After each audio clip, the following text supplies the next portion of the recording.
안녕하십니까. 꺼진 물도 다시 보자 팀의 최시연입니다.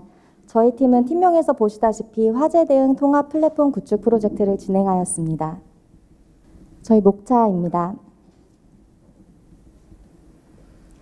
다음은 프로젝트 배경 및 목표에 대해 설명을 드리도록 하겠습니다. 화재는 화재 인지, 신고, 초동 조치까지 5분의 시간이 가장 중요합니다. 이러한 골든타임을 놓치지 않기 위해서 화재를 초기에 발견하고 대응하는 것이 가장 필요하다고 생각하였습니다.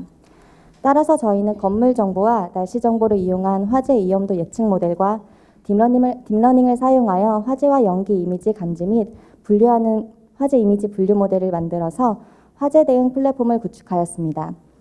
저희는 적용 대상을 전주시로 정했는데요. 현재 전주시는 화재 예방 및 대응 체계 구축에 상당한 노력을 기울이고 있어서 적용 대상을 전주시로 정하였습니다.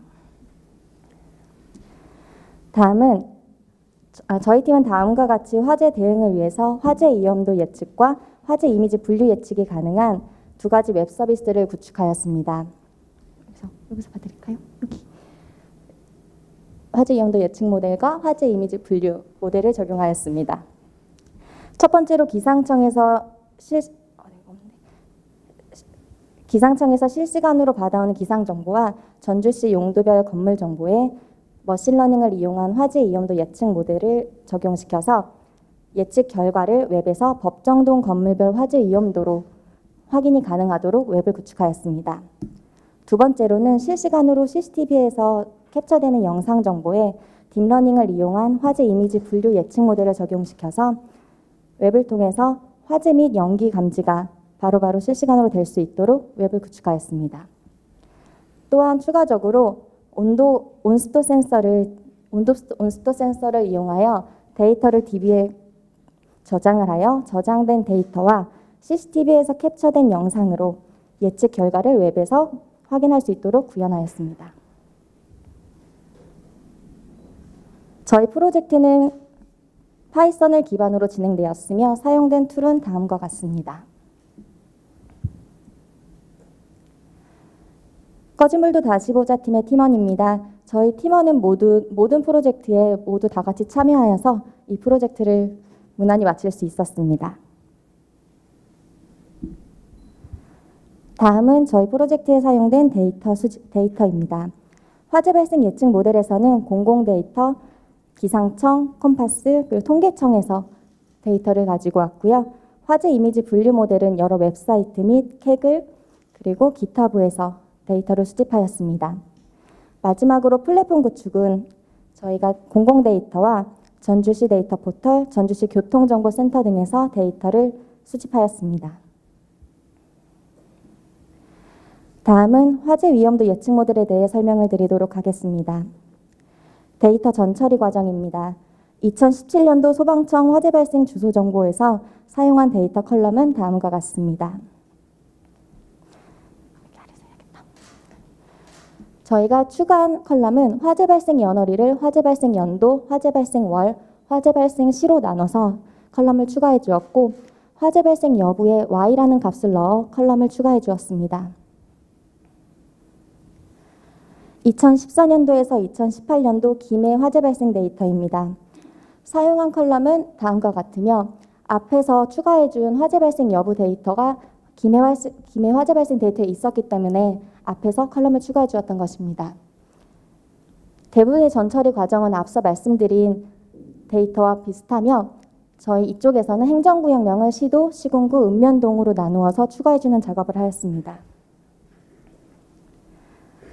다음은 데이터 통합 과정입니다. 반기 기준의 국토교통부 용도별 건물 정보를 데이터를 기준으로 저희가 데이터 컬럼명을 모두 변환하였으며 주요 용도명과 건축물 구조명을 통합하는 과정을 거쳤습니다. 저희는 건물을 기준으로 프로젝트를 진행하였기 때문에 주요 용도명에서 야외를 나타내는 아래의 데이터들을 모두 제거하였습니다. 건축물 구조명 데이터는 건축물 신고를 하지 않아도 되는 다음과 같은 데이터들을 제거하여서 전처리 작업을 진행하였습니다.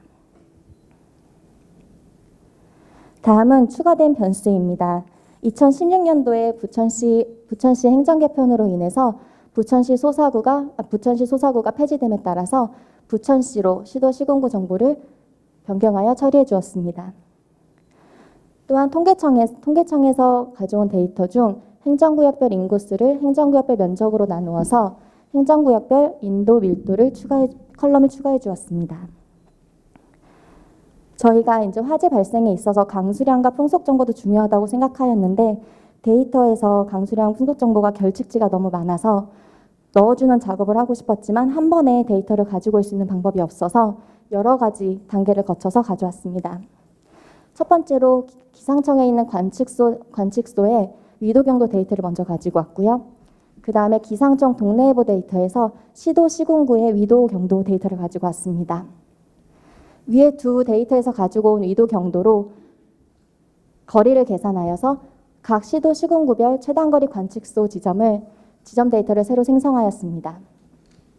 여기서 생성된 데이터에 앞서 저희가 전처리 과정을 끝낸 각 연도의 화재 발생 데이터를 시도 시군구 기준으로 병합하여서 각 로우의 가장 최단거리의 관측소 지점을 값으로 넣어주었습니다. 앞서 처리된 데이터에서 기상청의 종강 관측 정보 중 강수량과 평균 풍속 데이터를 가지고 와서 지점명과 일시 기준으로 병합하여 모든 데이터에 강수량과 풍속 정보를 넣어줄 수 있었습니다. 다음은 이상치 및 결측치 처리입니다. 기온의 이상치는 40도 이상은 월별 평균값으로 대체하였고 습도는 100 이상이면 100으로 넣어주었습니다.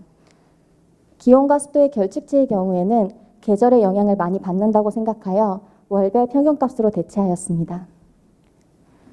지상 층수는 50 이상이면 제거하였고 지하 층수는 5 이상이면 제거하였습니다.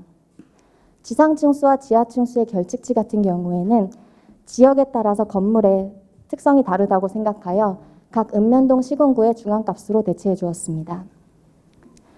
바닥 면적은 0이면 제거해 주었고 바닥 면적 같은 경우에는 건물의 용도별로 바닥 면적이 다를 수 있다 생각하여 주요 용도명의 평균으로 대체해 주었습니다. 강수량과 풍속 같은 경우에는 기상청 본청에 연락하여 데이터를 확인하였고 0.02 값은 0.1로 변경하고 결측치는 0.0으로 변경해주는 작업을 하였습니다. 시군구 읍면동과 주요 용도명, 건축물 구조명 같은 경우에는 저희가 임의로 데이터를 넣을 수 없다고 판단하여서 모두 제거하였습니다.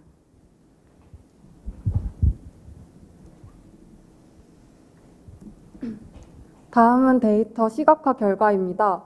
저희는 화재 발생 건에 대해서 시도별로 시각화를 진행해 주었고 화재 발생 여부에 따라서 전국 데이터를 시각화하고 화재 발생 건에 대해서 전주 데이터를 시각화해 주었습니다. 시도별 시각화 결과 전주시가 포함된 전라북도는 8위에 위치하는 것을 볼 수 있었습니다. 화재 발생 건에 대해서 전국 데이터와 전주 데이터를 시각화했을 때 그 그래프의 양상이 각 변수별로 비슷한 양상을 띠고 있었고 화재 발생 여부에 따른 전국 데이터의 그래프들은 차이가 있다고 판단하여서 저희는 이 데이터를 가지고 예측 모델을 구축하고 이를 전주시에 활용하는 것이 적합하다고 판단했습니다. 다음은 변수별 상관관계와 다중 공선성을 확인해 주었습니다. 상관관계는 히트맵을 통해서 확인해 주었고 변수 간의 상관계수 절대값이 0.6을 넘는 경우가 없었고 지하층수와 지상층수 사이 상관계수가 0.54로 가장 큰 값을 가졌습니다. 다중 공선성을 확인해 주기 위해서는 변수별 VIF를 계산하였는데 이 결과 모두 10 이하이므로 다중 공선성을 가지는 변수가 없다고 판단하고 모든 변수를 사용해서 모델 구축을 진행하였습니다. 이상치 처리와 결측치 처리까지 마친 데이터 형태는 위와 같으며 이 데이터에 프리퀀시 인코딩, 레이블 인코딩, 스케일러를 적용해 주었습니다. 세부적으로 설명하자면 독립변수 범주형 변수인 주요 용도명과 건축물 구조명은 특정 값의 빈도수를 컬럼 값으로 사용하는 프리퀀시 인코딩을 사용하였는데 그 이유가 주요 용도명과 건축물 구조명의 요인 개수가 각각 34개, 19개로 그 값이 크기 때문에 원하드 인코딩을 사용하면 데이터 크기가 너무 커지고 레이블 인코딩을 사용하면 의미 없이 나열된 숫자가 예측 모델에 영향을 미친다고 판단해서 프리퀀시 인코딩을 사용해 주었습니다. 그리고 정석 변수인 화재 발생 여부에 대해서는 y는 1, n은 0으로 해주는 레이블 인코딩을 적용시켰습니다. 범주형 변수의 프리퀀시 인코딩을 사용했기 때문에 그 값의 편차가 크다고 생각해서 스탠다드 스케일러를 사용해서 그 편차를 줄여주었습니다. 최종적으로 사용한 데이터는 화재 발생 여부가 y는 28,219개, n은 28,157개로 레이블 클래스의 균형을 맞춰주었습니다. 트레인 데이터와 테스트 데이터의 비율은 70대 30으로 진행해 주었습니다. 다음의 결과는 여러 지도학습 분류 모델 기법을 사용했을 때 정확도가 상위 3개인 모델입니다. 이 중에서 저희는 라이트 GBM을 사용했습니다. 라이트 GBM의 경우 테스트 데이터 어큐러시가 87.6%로 가장 높았고 트레인 데이터의 어큐러시와 그 값의 차이가 적었기 때문에 과적합이 일어나지 않았다고 판단했습니다. 그리고 화재 발생 여부가 y인 경우를 n으로 예측하는 것이 큰 문제가 되기 때문에 재현율이 중요하다고 판단했는데 그 재현율도 79.7로 가장 높았습니다. 우측의 이미지는 라이트 GBM의 변수별 중요도를 그래프로 표현한 것입니다. 그 결과 행정구역 인구 밀도가 1229로 가장 큰 영향을 미쳤으며 그 다음으로 개별 건물에 대한 특징인 건물 건축 면적, 건축물 구조명 순으로 영향을 미쳤습니다. 다음은 구축한 모델을 전주시 건물에 적용하고 이를 지도로 시각화한 결과입니다. 저희는 프레딕트 프로바 함수를 사용해서 이 값을 화재 발생 위험도로 사용하고 이 값이 크면 클수록 붉은색을 띠도록 시각화를 진행해 주었습니다. 그 결과 각 동마다 같은 값을 가지는 변수인 행정구역 인구 밀도와 전주시 내에서 비슷한 값을 가지는 기온, 습도, 풍속이 예측 모델에서 변수별 중요도 상위 6개에 속했기 때문에 동별로 비슷한 예측 값을 가지는 경우가 많은 것을 확인할 수 있었습니다. 다음으로는 한계점 및 개선점입니다. 화재 발생 데이터에서 정확한 지번을 알 수 없었기 때문에 화재 발생과 밀접한 연관이 있을 것으로 예상되는 전기 사용량, 가스 사용량, 건물 승인 날짜 등의 데이터 수집이 어려움이 있었습니다. 그리고 현재 사용한 예측 모델은 개별 건물 데이터보다는 동별로 같은 변수들의 영향이 크기 때문에 그런 개별 데이터를 보다 포함한다면 더 정확한 예측 모델을 구축할 수 있을 것으로 예상됩니다. 활용 방안과 기대 효과는 다음과 같습니다. 먼저 건물별, 법정동별 화재 발생 위험도에 대한 모니터링 서비스를 실시할 수 있습니다. 또한 화재 발생 위험도가 높은 동에 대한 사전 점검을 통해서 화재 발생 위험도를 낮출 수 있다고 생각했습니다. 마지막으로 화재 발생 위험도가 높은 건물 사용 인원에 대해 화재 발생 시 대피 요령 등의 사전 교육을 한다면 인명 피해를 줄일 수 있을 것으로 예상됩니다.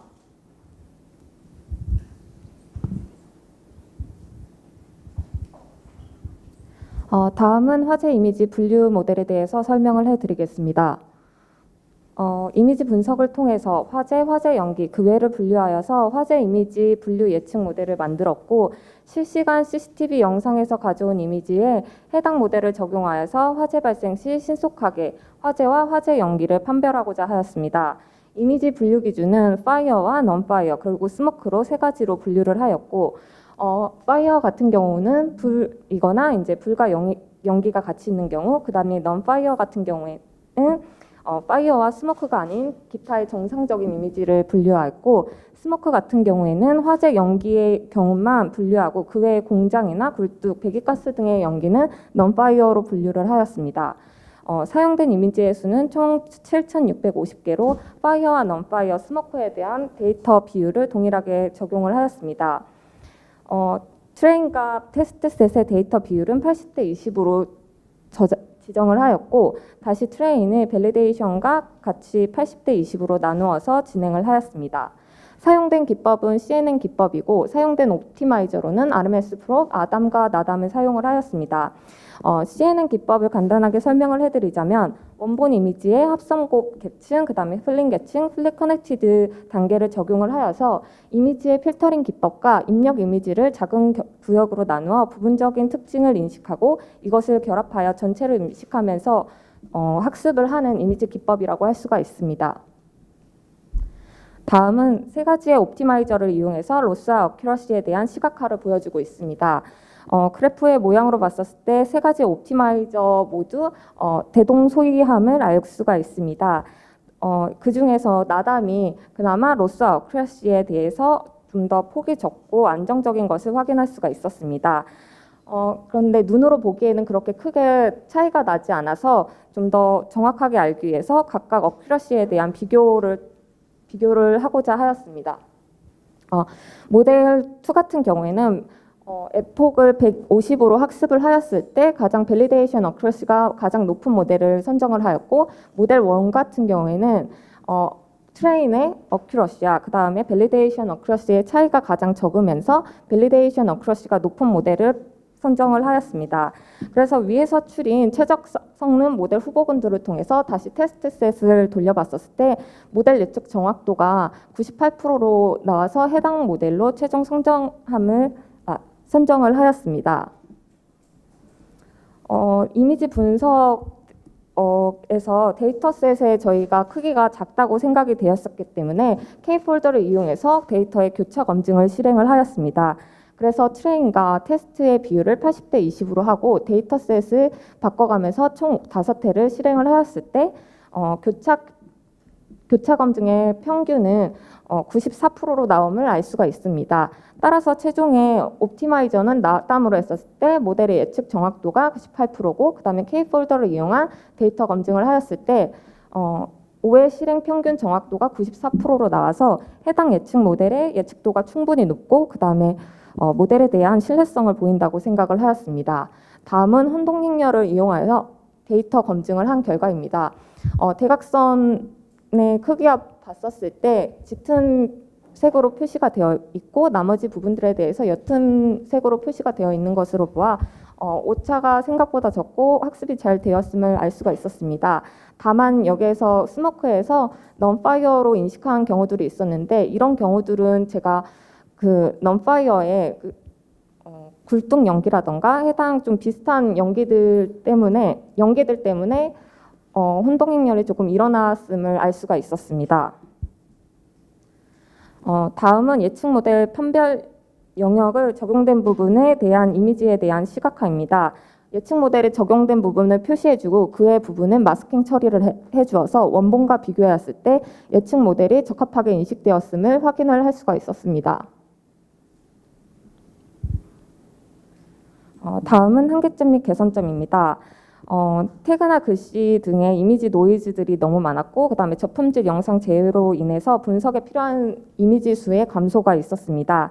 그리고 크롤링한 이미지들 중에서 대부분이 화제가 진압 중인 뭐 크롤링 이미지라던가 아니면은 화제가 많이 발생되고 계속 진행되고 있었던 이미지들이 많아서 화제 초기 발견 당시 이미지 수집에 어려움이 있었습니다. 또한 뭐 글자와 같이 단순한 이미지들이 아니라 불과 연기 그 외 이미지들에 대한 형태와 특징이 복잡했습니다. 아까 전에 혼동행렬에서 봤다시피 스모크와 넌파이어에 대한 연기나 안개 등에 대한 혼동이 확인됨을 알 수가 있었습니다. 그래서 최종적으로는 해당 모델의 성능이 높다고 생각이 되었지만 학습에 적합한 고화질의 이미지와 더 지속적인 데이터셋 수집을 통해서 모델에 대한 강건성 확보가 필요하다고 생각을 하였습니다. 다음은 활용 방안 및 기대 효과입니다. 기존에 설치되어 있었던 CCTV를 통해서 화재 이미지를 분류하고 화재 여부를 실시간으로 모니터링 및 판별하여서 신속하게 화재 대응을 할 수 있습니다. 또한 화재 이미지 분류 모델 외에도 온도 센서를 같이 적용할 수 있도록 연결을 하여서 화재 발생 여부를 더 정확하게 판단할 수 있다고 생각을 하였습니다. 마지막으로는 CCTV에서 전송되는 이미지 외에도 현재 전주시에서 시행 중인 드론 화재 감지 시스템에서 이러한 화재 반별 모델을 적용하는 등의 확장성을 가지고 있다고 생각을 하였습니다. 네, 다음은 화재 대응 플랫폼을 시연 영상을 통해서 확인해 보도록 하겠습니다. 위 화면은 화재 위험도 예측 모델과 화재 이미지 분류 모델을 적용한 화재 대응 플랫폼의 메인 화면입니다. 이 상단에는 화재 발생 현황으로 소방청에서 일별로 가지고 온 전주 화재 발생 정보입니다. 이 영상을 찍을 당시에는 전주 화재 건수가 없었기 때문에 모두 0건으로 표시된 것을 알 수 있습니다. 이 하단 좌측에는 전주시 교통정보 CCTV 위치를 나타낸 지도입니다. 하단 우측은 화재 알람 및 정보를 나타내는 부분으로 전주시 CCTV 영상을 실시간으로 감지하여 화재 관련 정보를 나타냅니다. 현재는 감지되는 화재와 화재 연기 건수가 없기 때문에 모든 건수가 0으로 나타나는 것을 알 수 있고 불 아이콘 또한 검정색임을 알 수 있습니다. 네, 저희가 시연을 위해서 1번부터 9번까지 CCTV를 가지고 오고 이 촬영 당시에는 전주에 화재가 발생하지 않았기 때문에 감지 건수가 모두 0이었으므로 시연을 위해서 2번 카메라와 8번 카메라에 각각 화재와 연기 이미지를 임의로 넣어주었습니다.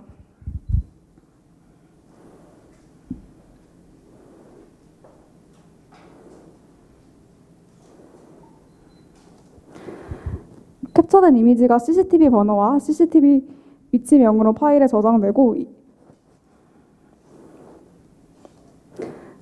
이미지 분류 모델에 적용시켜 파일명이 CCTV 번호와 예측값으로 변화된 것을 알 수 있습니다.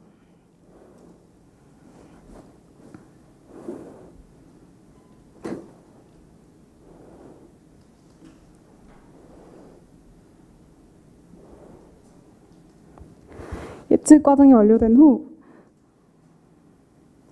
우측의 화재 감지 건수와 화재 알림 아이콘이 빨간색으로 변한 것을 알 수 있습니다.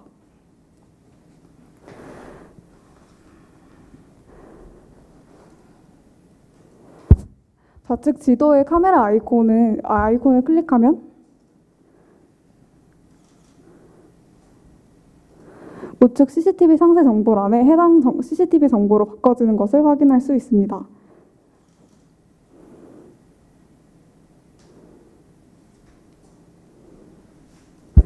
이때 감지된 건수를 클릭하면 CCTV 번호가 리스트로 표시됩니다. 리스트로 나타난 CCTV 번호를 클릭하면 해당 CCTV의 위치와 최단거리 소방서 3곳이 지도를 통해 표시됩니다. 최단거리 소방서 3곳은 전라북도 소방서 현황 데이터와 전주시 교통정보 CCTV 데이터를 사용하여 해당 CCTV와 소방서의 위도, 경도로 거리를 계산하여 가장 가까운 소방서 3곳을 보여줍니다. 화재가 감지가 된 CCTV 아이콘을 클릭하면 오른편 상세 정보에 해당 CCTV 정보가 하이라이트 되어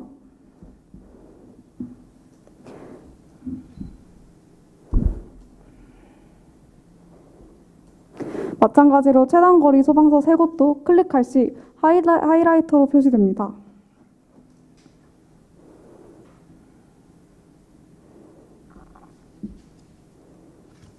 네, 우측 하단에 있는 홈 버튼을 누르면 왼쪽의 지도가 초기 상태로 돌아갑니다.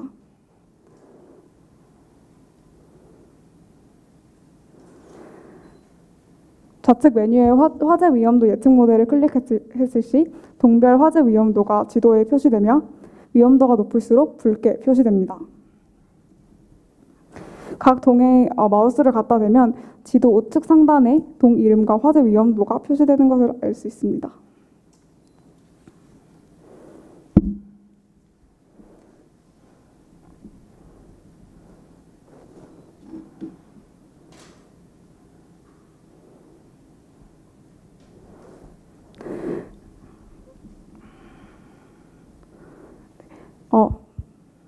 동을 클릭하면 해당 동의 건물별 화재 위험도가 팝업창으로 보여집니다. 이 건물별 화재 발생 위험도에 따라서 건물의 색상이 다르게 보여지며 마찬가지로 건물에 마우스를 갖다 대면 건물 번호와 위험도가 표시됩니다.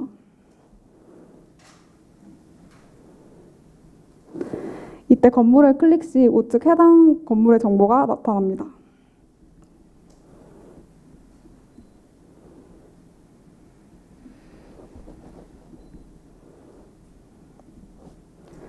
메뉴의 요약 통계를 누르면 전주시 전체 CCTV 정보가 요약 통계로 나타납니다. 구별, 선정도별, 연도별, 인구 밀도 대비, 면적 대비에 대한 유액 통계를 확인할 수 있습니다. 우측 메뉴를 클릭하면 해당 부분에 차트로 이동합니다.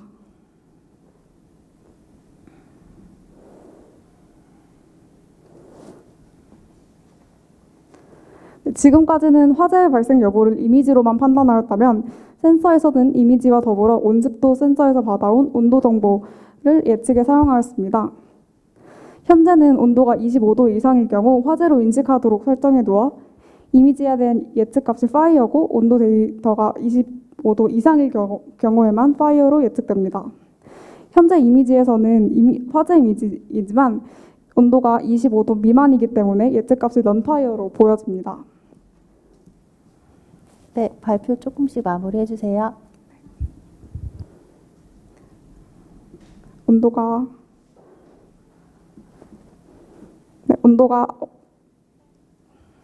죄송합니다.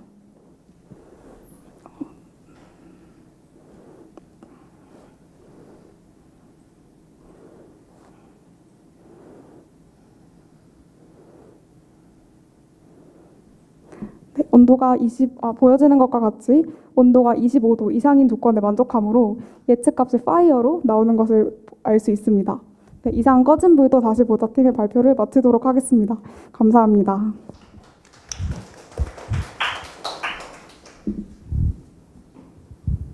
네, Q&A 질문 받겠습니다. 제가 먼저 할까요? 이번에는 짧게 할게요. 너무 길다고 하셔서 두 가지만 물어볼게요. 아까 페이지 19페이지 한번 펴보시면요.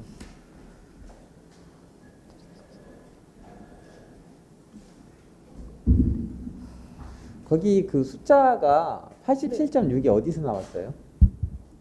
87.6 테스트 데이터 어큐러시가 87.6으로 나왔어요. 테스트 네, 데이터의 여기 어큐러시. 네. 아래는 재현율이 중요하다고 해놓고 저기다가 어큐러시를. 그러니까 저희가 이유를 두 개를 이제 선정한 이유를 두 개로 뽑았는데 그 이유가 이제 테스트 어큐러시도 높고 재현율도 중요한데 이 세 개 모델 중에서 재현율도 가장 높아서 이 모델을 선정했습니다. 그 프리시전하고 리콜 중에서 그 리콜을 선택한 이유가 뭐예요? 네? 그 정밀도하고 재현율 중에서 저희 네. 보면은 화재 발생 여부가 Y인 데이터를 네.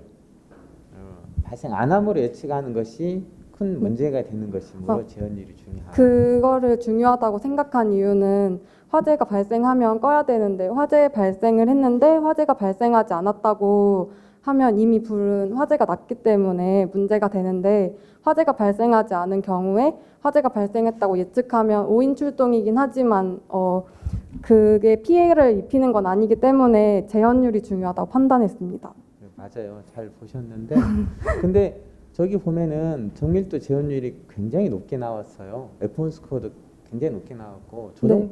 게다가 저게 정밀도 같은 경우는 어큐러시보다 높거든요. 네. 저 정도면은 아주 높은 거예요. 그냥 높은 게 아니고 회사에서 저 정도 수치 내기가 사실 현실적으로 쉽지 않거든요. 반은 못 믿겠다는 내 생각이고 반은 아주 잘했다는, 저게 맞다면. 근데 정말 저게 맞는지는 나중에 한번 자료를 한번 더 보실 필요가 있어요. 저 숫자대로다 어디다 내밀면은 호불호가 갈리는 수치여서 다시 한번 보실 필요가 있을 것 같아요. 그리고 하나만 더 볼게요. 더 할게요. 뭐냐면은 26번 슬라이드 보시면은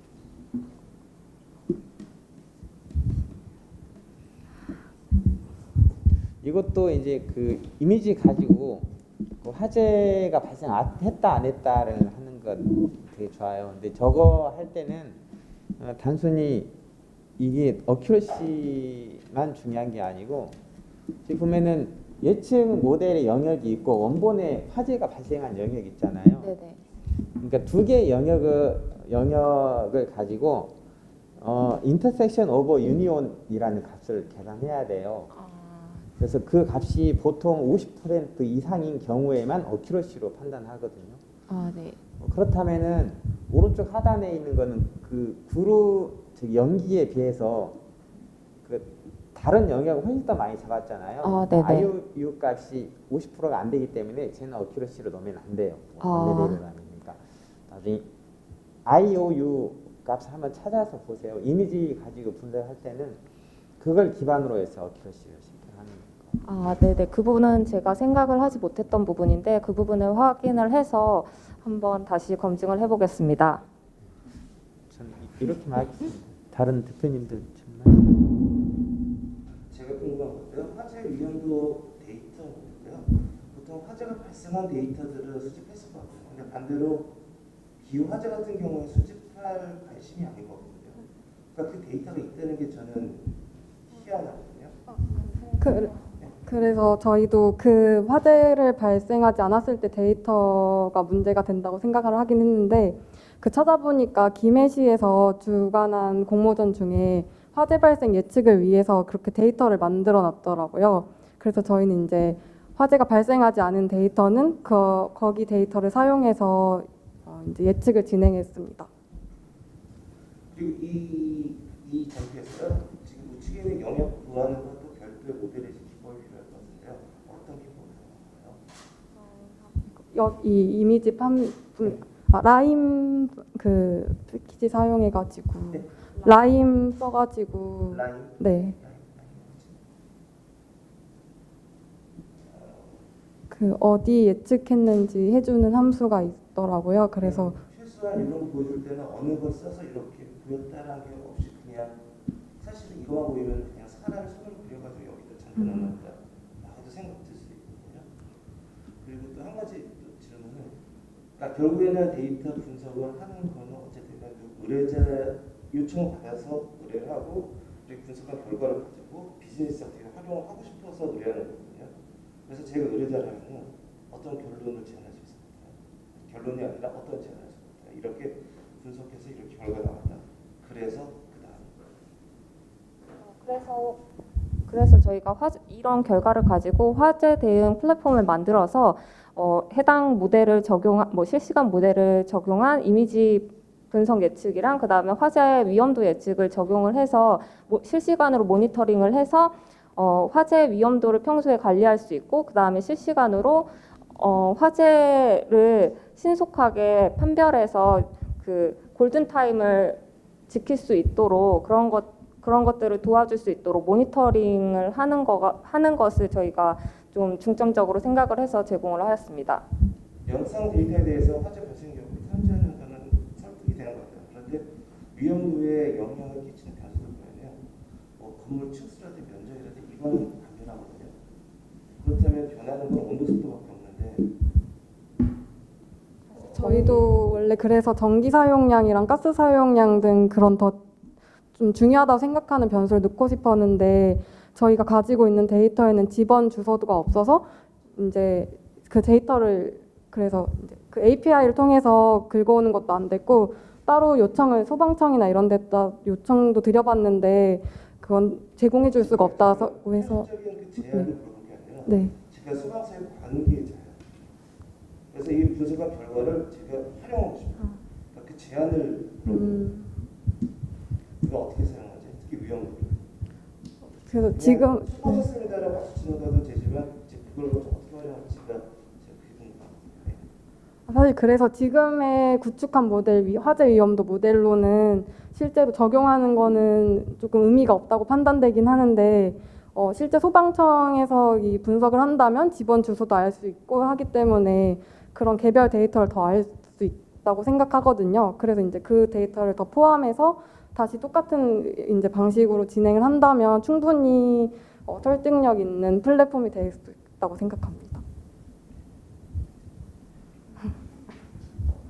아니면 저희가 뉴스에서 보게 되면은 이제 화재가 발생했는데 그 건물이 너무 이전에 옛날에 지어진 건물이라 이제 화재를 예방할 수 있는 이런 스프링클러나 이런 게 제대로 장치가 되어 있지 않고 소화전 등의 장치도 제대로 되어 있지 않은 채로 이제 화재가 발생한 걸 뉴스에서 많이 접했어요.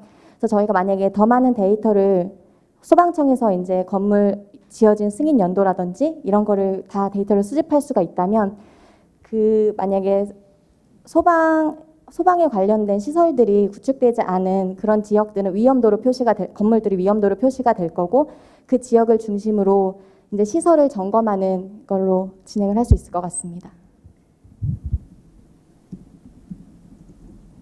혹시 다른 질문 있으신가요? 네, 저 같은 경우에 한 가지 좀 추가됐으면 좋겠는 부분 일단 먼저 말씀드리면, 결합된 데이터 셋이 생각보다 꽤 많아요. 여기저기서 가져온 데이터 셋이 있고, 그리고 데이터 EDA도 쭉 진행을 해주셨는데, 이런 케이스에서 모델에 들어가기 직전에 어떤 데이터 형태였는지를 설명해 주시면 조금 더 이해할 때 좋을 것 같고요. 보통 데이터 명세라고 표현도 하고, 데이터 디스크립션 같은 거, 어떤 데이터 타입으로 들어갔고, 그게 어떤 값들이었는지를 한 번 더 정리해 주시면 좋을 것 같고, 그리고 방법론 관점에서 뒤에 화제 이미지 분류 모델 같은 경우에 CNN을 쓰신 이유가 따로 있을까요? 저희가 딥러닝이나 머신러닝 같은 경우에는 그렇게 교육 기간이 길지가 않고 각각 일주일씩으로만 진행을 했어서, 사실 CNN 기법도 저희가 수강 시간에 배웠던 거가 아니고, 이번에 이렇게 프로젝트를 진행을 하면서 이미지 분류를 하겠다고 했더니 CNN 기법으로 한번 사용해 보라고 하셔서 그렇게 진행을 하게 되었습니다. 설령 그렇게 된다고 하더라도 한번 방법론들이 꽤 많아서 이거를 분류하는 데 있어서 적합한 방법론들이 꽤 많거든요. 아까 말씀하셨던 것처럼 이미지 자체의 true, false를 구분하는 방법도 있을 거고, 아니면 이미지의 바운더리 박스를 표시해서 화제가 낮다라고 판단되는 부분에 바운더리 박스를 생성해서 그거를 영역으로 분류하는 욜로 같은 그런 모형도 있을 수 있어요. 그래서 그런 거 좀 구분해 좀 더 추가하시면 좋을 것 같고, 시각화도 굉장히 잘 해주신 것 같고, 너무 안 좋은 얘기만 한 것 같아서 시각화도 굉장히 잘 해주셨고, 앞에서 논리를 처음 잡는 거 중간에 구멍들이 좀 있기는 했지만 그런 부분은 굉장히 잘 하신 것 같습니다. 네. 감사합니다. 나중에 장표에 CNN 모델은 넣어두셔야 돼요. CNN 각 레이어 수, 뉴런의 개수, 네네네. CNN 모델 넣는지는 추가해 놓으셔야 돼요. 네, 감사합니다.